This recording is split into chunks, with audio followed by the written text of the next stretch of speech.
dal leen ak jàmm ci seen xibaaru mbatit dañu koy dooree ak waxtaan wu gaata bu ñu amal ak nga xam ne moo di Mama Guéréty di la diva du sud nekk woykat bu ràññeeku jëm ci wàllu mbatitu Casamance ak li ko wër ànd ñu nag woy bu bees dañu koy dippee Wato Sita moom bi nga xam ne dafa ñaan ñi nekk ci bois sacré bi ba ñu may ko mu mun a way yi nga xam ne way cosaan la di ko fësal ci wàllu musique di xam ne doxalin bi li ko tax a jóg moo di sant ak gërëm ñi nga xam ne ñooy ay magam di ay kilifaam nekk ci bois sacré bi daal di koy may mu def lu ni mel niki noonu it mu jaar ci wàllu way bile di ci fësal gëm-gëm bi nga xam ne lëkkale ne doomu aadama yépp looloo tax ñu daal di koy dalal niki tey sëq ak moom waxtaan bu yaatu nañu ko déglu. Mama Guéréty maa ngi lay nuyu. maa ngi lay fay. da nga génnee benn single bu bees tuddee ko Wato Sita alors muy waajal album boo xam ne mi ngi waaj a ñëw di bëggoon xam Wato Sita mooy lan ak lan nga wax ci boobule single. Wato Sita tout d'abord dama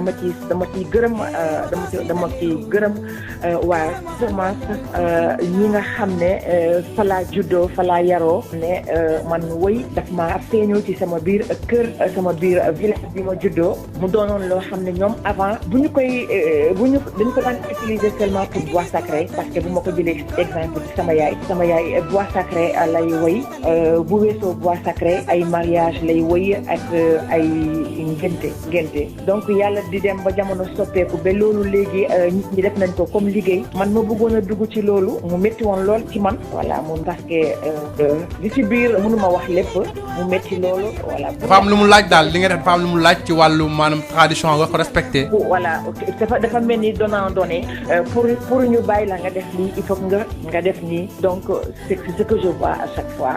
loolu lay gis su may composé woy damay accoutrement bi déjà mu ngi gis sama bët air parce que man ni may composé woy mooy d'abord air bi mooy ñëw air bi bu ñëwee ay tëgg la ay dëgg tëgg yi nag moo xam bu fekkee ne tëgg bois sacré la bu fekkee ne tëgg fecc kumpo la bu fekkee ne tëgg mariage la bu fekkee ne tëgg bu gërëb fecc bu gërëb la parce que ñun Casamance événement bu nekk ak tëggam loolu yëpp man su may composé yuuxu yi laay njëkk a dégg moo tax ngeen di may dégg toujours may mel ni pour say man yuuxu yi mooy njëkk a ñëw ci sama bopp bi ma bay yuuxu après tëgg bi topp si. kon yow mën nañu wax ne yow sa dimension artistique dafa am aussi benn spiritualité bu ci am parce que yow nekkoo da ngay woy nii rek mais dafa am lu lay way la dafa am looy tax looy yëngal. voilà donc merci jërëjëf pour te dire dëgg pour wax leen dëgg man woy dafa nekk loo xam ne yëfu don la bois sacré la affaire mu tudde ci sax cosaan la ci sama kër papa ak sama kër yaay sama papa ñoom ay tëggkat lañu ay woykat lañu. single bi ñëw bi nga xam ne Wato Sita moo ko annoncé single bi ci lan la. single bi Wato Sita damay gërëm sama maam yi gërëm waa Casamance yëpp ñi nga xam ne ñu bëri comprendre nañu ban façon doom sax ci ñoom ba nga xam ne dañ ma ñaanal sama yaay tamit ba pirlu ci ñaan bi parce que il fallait que ma ñaanlu pour génn ci domaine bu mu nekkoon moom ma ñëw ci domaine bi nga xam ne moom moo ànd ak jamono mooy woy liggéey la mooy woy nekkatul woy jërëjëf mooy woy nekkatul da ngay toog ba sa frère yi di war a dem lël nga doog a composer ngay composer pour mariage rek woy mën nga toog nii rek nga def ko liggéey comme ba pare ñu nangul ma pour ma moderniser ko ma xalaat ne dama war a sukk bu baax ci seen xoom di leen wax jërëjëf bu loolu weesoo i tamit moo gis ne xale bu nekk fi nga juddoo ñu la fay may ñaan chaque fois ñu lay may ñaan ku mel ni ñun sa yaay bi nga juddoo ñu ngi lay yóbbu ci cosaan bi mu ngi lay yóbbu ci sëriñ si ñu ngi lay yóbbu ci église yi ñu lay ñaanlu donc ñooñu dama leen war a delloo leen jukkal ci li ñu def ci man. un peu si sa accoutrement gis nañ aussi chaque fois booy génne clip moom sax booy dem ay prestation dafa am nooy solo lu particulier loolu lan la dafa am lu muy wund dafa am da nga bëgg wane jëmmal li nga xam ne mooy valoriser accoutrement africain bi am déet. voilà merci beaucoup Moustapha. comme ni ma koy waxee toujours su ma bëggoon solo comme woy yi ni ma koy imposer xam naa ne su ma génnee dañ ma naan dafa dof mais loolu nee naa leen man ay sonorité laay dégg ay cri de cœur laay dégg te cri de cœur bu ñëw ak image am te effectivement man bi may def art bi loolu la ma art bi imposé mooy man mënuma génn dans le cadre d'une africain mais li si gën a am solo mooy c'est pour gëmloo ñi ci ginnaaw ñuy topp direct yi ci woy ñu xam ne ñoom li ñuy sol li ñu am moo am na valeur damay gis ne yenn saa yi su ma soloo ba génn ma tasee ak tubaab la ñuy njëkk a wax ci man mooy li nga sol leneen ñi sama yaay moo ko nas jox ma mooy nas jox ma mais toujours sama yaay dafay nas ci base moom la mu tekkoon ci yaayam yi ñuy nas. jóge ci loolu daal di dem Burkina Faso fekk fa suñu naataangoo di Mathieu Sonda mu ñuy xam lekk benn xeetu cosaan boo xam ne mi ngi tegu ci wàllu jubalante ay xeet doxalin boobule di xeetu kalante fekk baax ci xeet bi la di mosi nga xam ne ñoo ëpp foofale ci réew Burkina Faso doxalin boobule ki nga xam ne moo di Modeste Yamewogo di Nabasaga premier bu Isuwuka di barab bu nekk foofale ci Ouagadougou moo ñu koy leeral suñu naataangoo Birama Ndiaye moo ngi tekki ay kàddoom. Je suis chef depuis 2005 et je me suis donné pour tâche de faire en sorte man njiit laa nekk depuis 2005 ci booba nag laa xool yan pexe laa mën a def ba mën a waxtaan ak askan wi ci pexe yooye laa xalaat ne faw ma def la nga xamante ne nit ñi buñ ko gisee dinañ fa mën a dem looloo waral ma daal di taxawal musée bile ci noonu gune yi bu ñu ñëwee rawatina élèves yi li ma leen di wax mooy que ne ànd nag ci ñoom ci li nga xamante ne moom mooy seeni ñaxtu waaye ñaxtu yooyu waruta ànd ak fitna waruta ànd ak métital donc lépp dañ ko war a teg ci yoon fexe itam waxtaane ko ba ñëpp mën cee andi saafara ñeneen ñi dañuy andi ay jafe-jafe yu dox seen digg ci wàllu suuf si ñeneen ñi andi seeni jafe-jafe ndono ana nees la ñuy def ba daal di ci andi saafara loolee yëpp la ñuy daal di waxtaanee ci réewu Moosi nag jafe-jafe yi nga xamante ne moom moo fay nekk ki nga xamante ne moom mooy tëgg bi moo si doon dox tànku jàmm wante laataa mu ciy dox tànku jàmm day fekk nga daal di ko wax naka la yëf yi tëdde ba mu leer ko xel ci boppam muy soog a mën a dem jégalu ji ci sa tur wante bu fekkente ne dafa am loo ko làq moom du ci àddu benn yoon ki nga xamante ne moom la ñuy jégalu nag saa su bañee ñëpp dañ koy won ginnaaw daal di ko beddi ci noonu itam laa xool ne daal li nga xamante ne noonu la mag ñi doon doxale ngir daal di andi jàmm ci ñi nga xamante ne dañoo féewalu ci fànn boobee laay fexe di dox te loolu itam laay sàkku ci ñi nga xamante ne dañoo méngoog jamono ñu daal di fexe xool ban jàngat la ñuy def ci mag ñi nu ñu doon dundee bu ko defee ñoom itam ñu dundee ko ci jamono si ñu nekk. Quand on te jette l'enclume, c'est fini. Il faudrait donc que ce levier moderne là puisse s'appuyer un peu sur ces leviers traditionnels. fii la ngeen daal keppee seen xibaaru mbatit dina ngeen jëf ci déglu bi.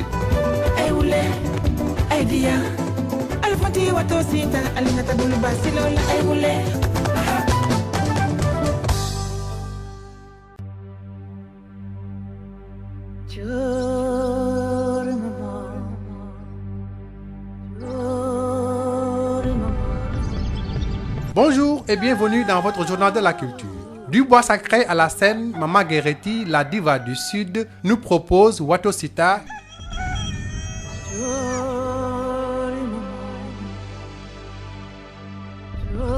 qui est un hymne à la reconnaissance et un grand merci adressé à l'humanité, mais aussi aux anciens. Mama Guéréti, une maîtresse de la mélodie du Sud, propose une transcendance à travers les religions, la spiritualité et nous plonge au cœur de la Casamance à travers ce titre, Watosita, qui préfigure d'un album à venir. Nous avons eu un entretien avec elle. Mama Guéréti, bonjour.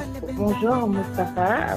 Alors, vous sortez un single très musical avec des sonorités du Sud, un single qui s'appelle Watosita. Alors, dites-nous, qu'est-ce que cela signifie Watosita et quel est le message qui est transmis à travers ce single? Voilà, Watosita, dans Watosita, il y a beaucoup de choses derrière, mais je vais être bref. Watosita, ça veut dire que l'heure a sonné. Vous savez, Mama Guéréti, elle n'est pas griotte, mais chez nous, on dit elle est fine. Le don de santé, je l'ai eu chez mes parents. Alors, il s'est passé beaucoup de choses pour qu'on me permette de chanter. Voilà, me chanter en haute voix, tout. moderniser ce que j'ai fait, il a fallu beaucoup de choses, beaucoup de rituels, et beaucoup de prières pour que je modernise ce que je fais. Alors donc comme par la grâce de Dieu, mes enfants, mes parents ont accepté que je fasse le travail et par leur prière par leur prière. Donc je me suis dit que après normalement l'album devait s'arrêter à 8 morceaux, mais aussitôt l'inspiration de Wato Sita est arrivée parce que je me suis dit qu'il faut que je rende hommage à mes parents, mes enfants, en tout cas tous les Casaçais qui ont prié pour moi, qui ont l'habitude de prier pour leurs enfants, pour toute l'Afrique, pour tous les Sénégalais. Alors justement, on a vu que c'est un single riche en sonorités. Vous avez même fait un mix de presque toutes les sonorités du Sud. Pourquoi avoir fait recours à ces sonorités plurielles? Voilà, vous savez, moi, comme quand je compose si je dois composer un morceau, c'est les cris du cœur, c'est le cri qui vient d'abord dans mes oreilles, dans ma tête, après les cris de cœur. C'est comme si il y a les tam-tams, j'entends les sonorités des tam-tams, alors je les imite dans ma bouche, après c'est comme ça, c'est parti, et puis avant que les paroles me viennent, voilà, c'est naturel. Une question aussi sur votre accoutrement particulier. Alors à chaque fois qu'on vous voit en apparition, vous faites donc dans des costumes traditionnels justement. Pourquoi donc avoir aussi choisi d'incarner donc ce type d'accoutrement? Voilà, c'est comment encore le nom? Moustapha. Moustapha, merci beaucoup sur cette question. Aujourd'hui, comme je vous ai dit, moi la sanction, je ne l'ai pas appris ailleurs. Ça vient comme ça, c'est un don de ma famille. Alors chaque fois que je compose un morceau, déjà dès que je ferme les yeux, l'accoutrement est là dans mes yeux, devant moi. Voilà, donc c'est ça. Parce que aujourd'hui, moi, mon idée, ma conviction, c'est de valoriser l'accoutrement de nos parents. L'accoutrement de nos parents. On peut même moderniser ce que nos parents portaient avant et puis porter ce qui nous appartient. Voilà, ce qui nous appartient. Le consommer local, consommer africain, voilà. Quoi. Et puis aussi d'un côté, c'est aussi aider aux autres musiciennes ou aux artistes. Je veux les montrer que c'est pas parce qu'il faut être Céline Dion pour que les gens te croient à ce que tu fais. Tout à fait. Si tu crois en toi, crois aux accoutrements africains et imposons-nous que nous, on a des choses qu'on peut porter, qu'on peut valoriser. C'est pour encourager les futurs artistes à venir de croire en eux. Parce que c'est pas seulement être une vedette, c'est pas seulement à porter ce que Céline Dion porte. Voilà, il faut incarner sa culture, c'est ça.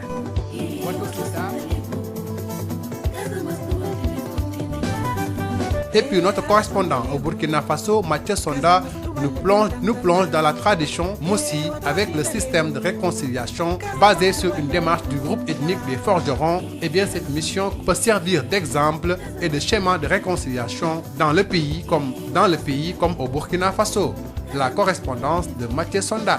À Koudougou, Modeste Yamyogo, Naba Saga premier de Isuka, chef traditionnel, administre avec passion la culture à la population à travers une approche pédagogique basée sur la tradition.